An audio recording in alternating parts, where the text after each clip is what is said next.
Meu nome é Isabel, e o que vou contar agora não é apenas uma lembrança do passado. É uma história de luta, amor e descobertas que mudaram minha vida para sempre. Nasci em um mundo onde a cor da minha pele parecia definir quem eu era antes mesmo que eu pudesse escolher meu caminho. Mas minha trajetória não foi só de dor.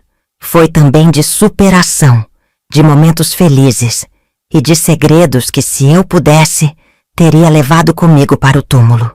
Se prepare, pois o que vou revelar pode mexer com as suas emoções e mudar a forma como você enxerga o destino, a família e até mesmo a justiça da vida. Agora sente-se e ouça com atenção. Eu tinha apenas 17 anos quando conheci aquele que mudaria minha história para sempre. Elias. Trabalhava no armazém do bairro, um lugar pequeno, mas sempre movimentado.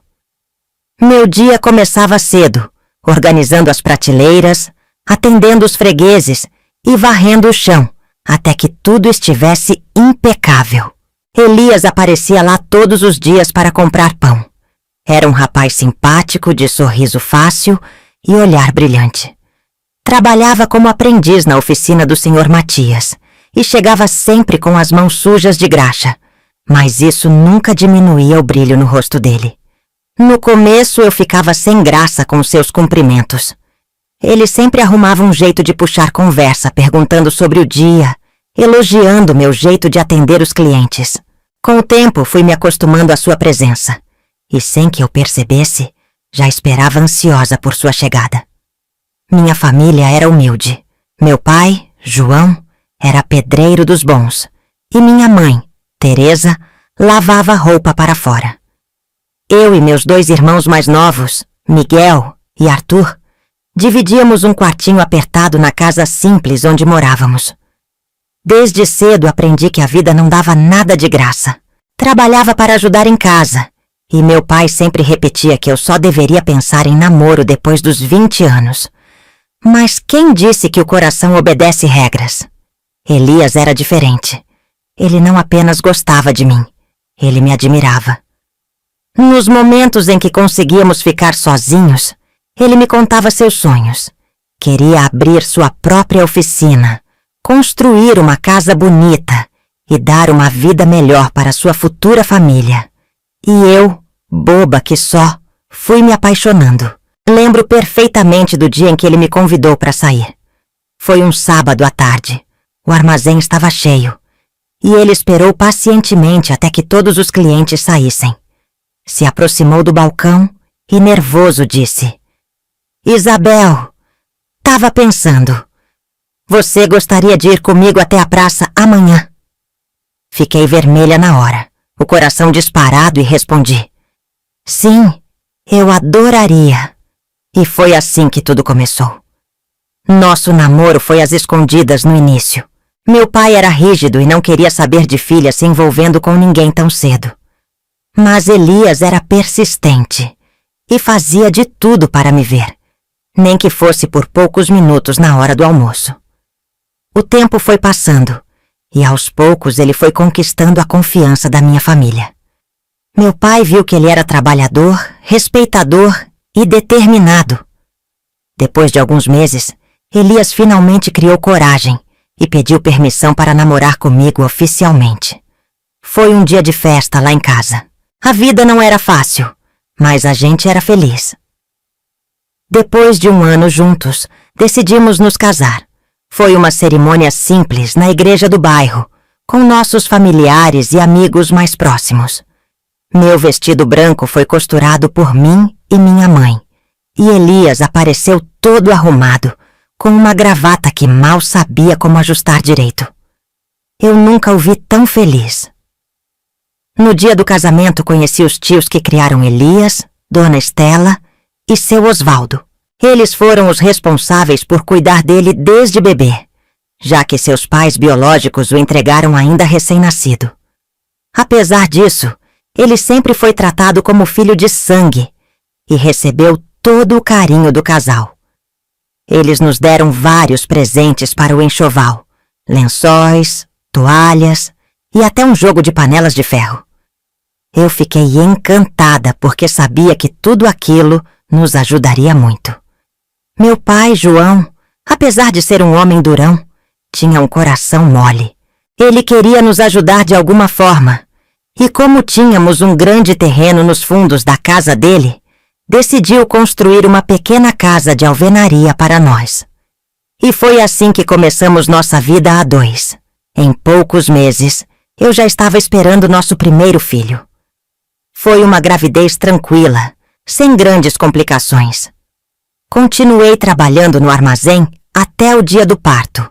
E quando chegou a hora, a parteira, Dona Cláudia, veio às pressas para me ajudar. Depois de horas de dor e esforço, nosso filho nasceu.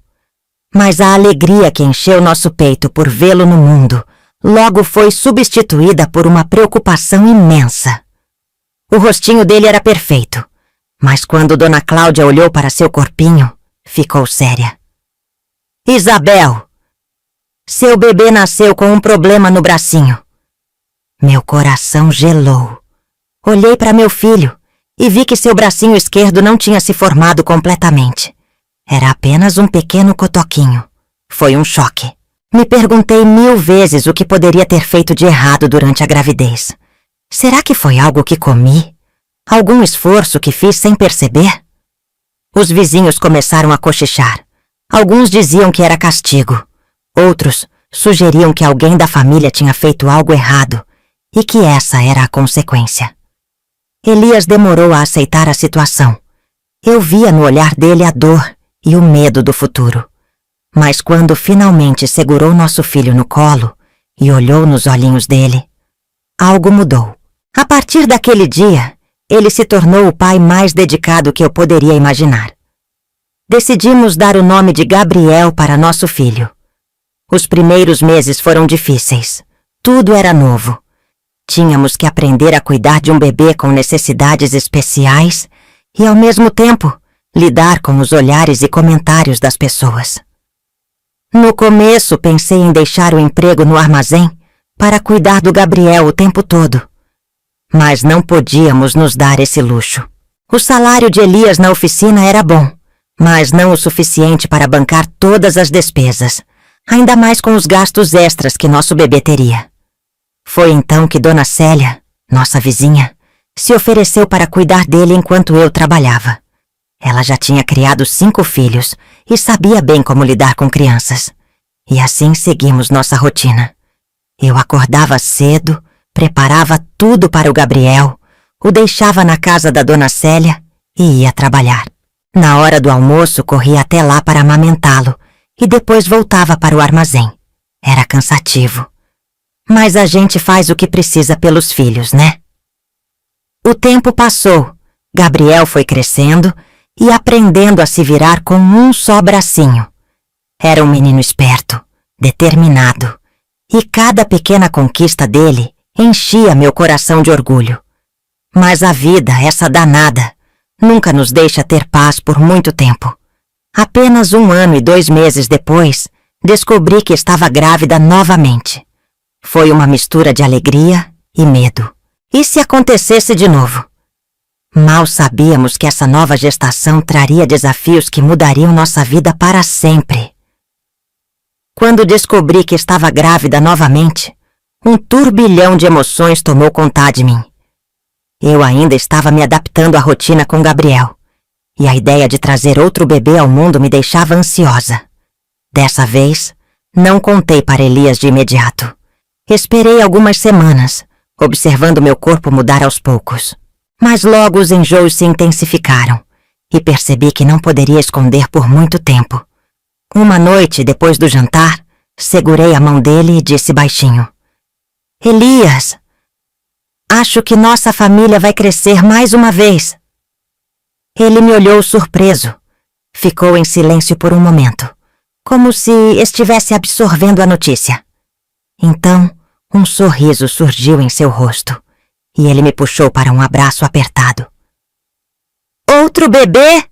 Isabel, isso é maravilhoso! Ver a felicidade dele aliviou um pouco do meu medo. Mas no fundo, a preocupação ainda estava lá. E se essa criança também nascesse com alguma condição especial? Será que conseguiríamos dar conta de tudo? Os meses passaram e minha barriga crescia rápido. Ao contrário da primeira gravidez, essa foi mais difícil. Sentia cansaço extremo, dores constantes e uma inquietação que eu não conseguia explicar.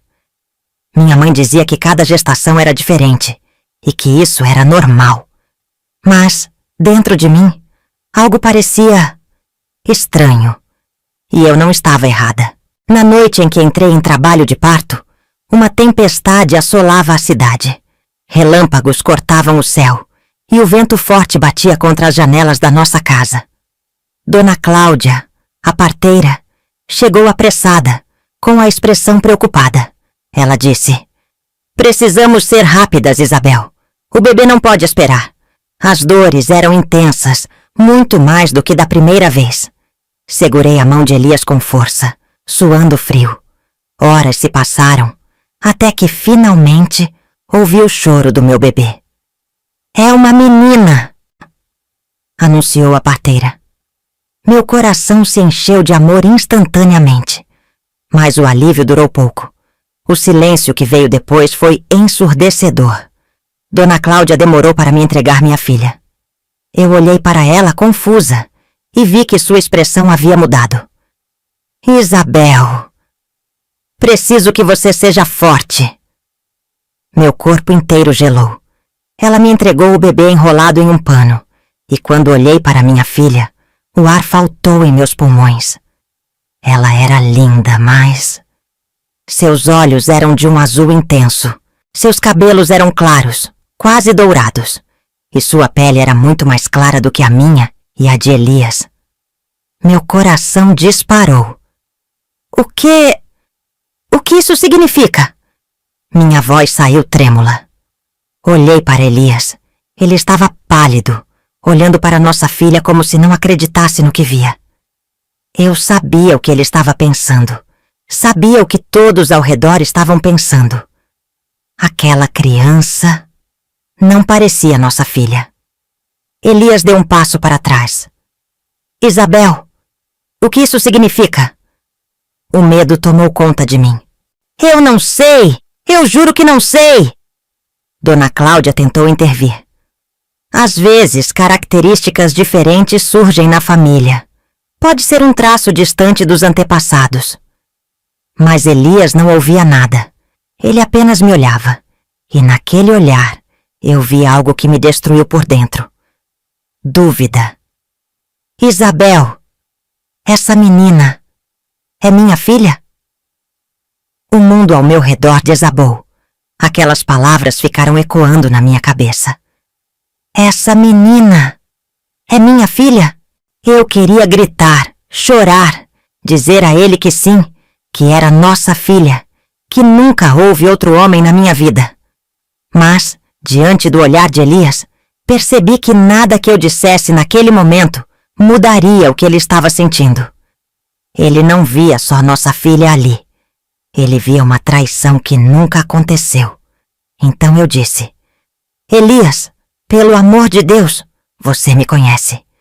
Eu nunca faria isso com você." Ele desviou o olhar, passou as mãos no rosto, caminhou até a porta e falou: "Eu preciso pensar." E saiu, sem olhar para trás. Fiquei ali segurando minha bebê nos braços, enquanto lágrimas silenciosas escorriam pelo meu rosto.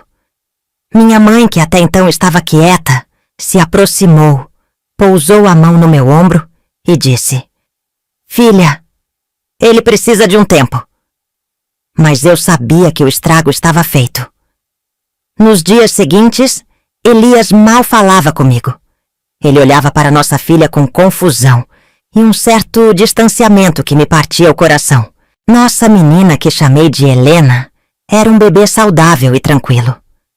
Mas eu sentia o peso do julgamento em cada olhar que recebia, até mesmo dentro da minha própria casa. Os vizinhos cochichavam.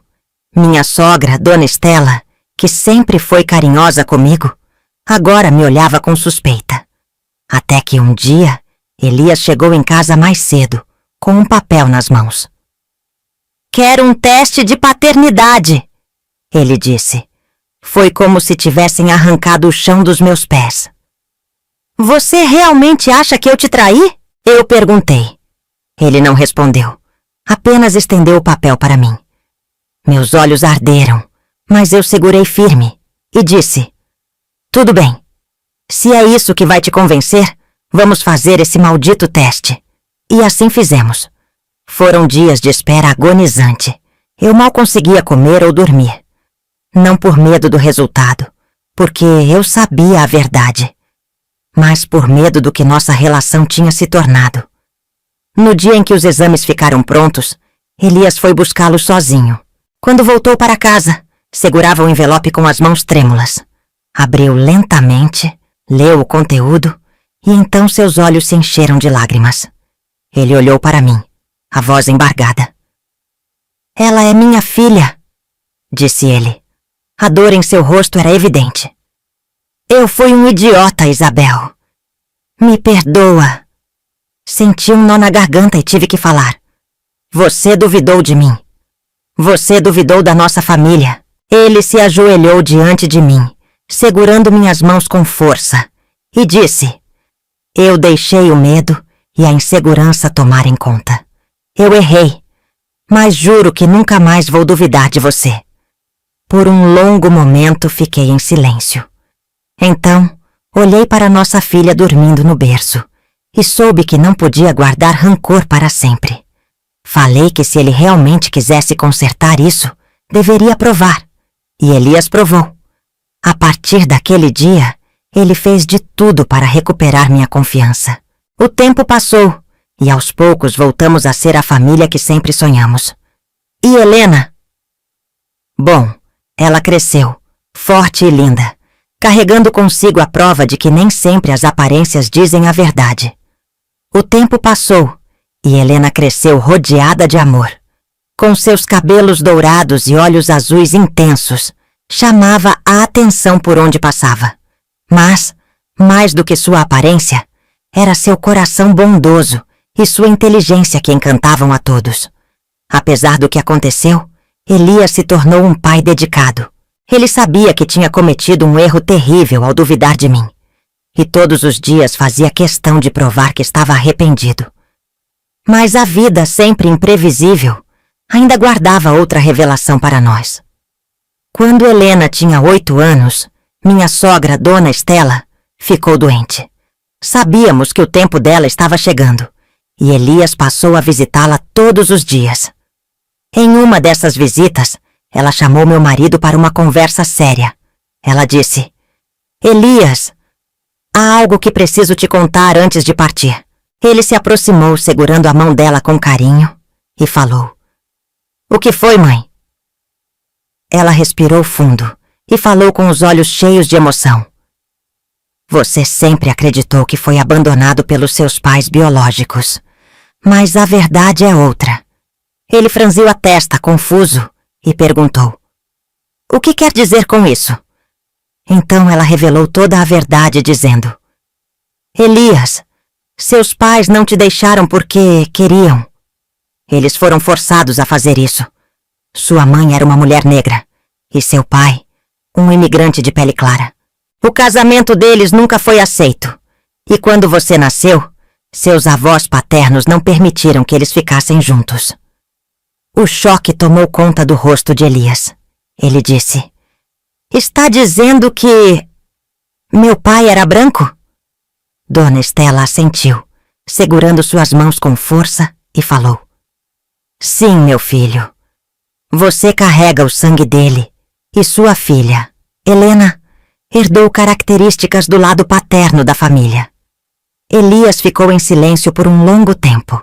A dúvida que um dia o fez questionar minha fidelidade agora se desfazia como fumaça ao vento.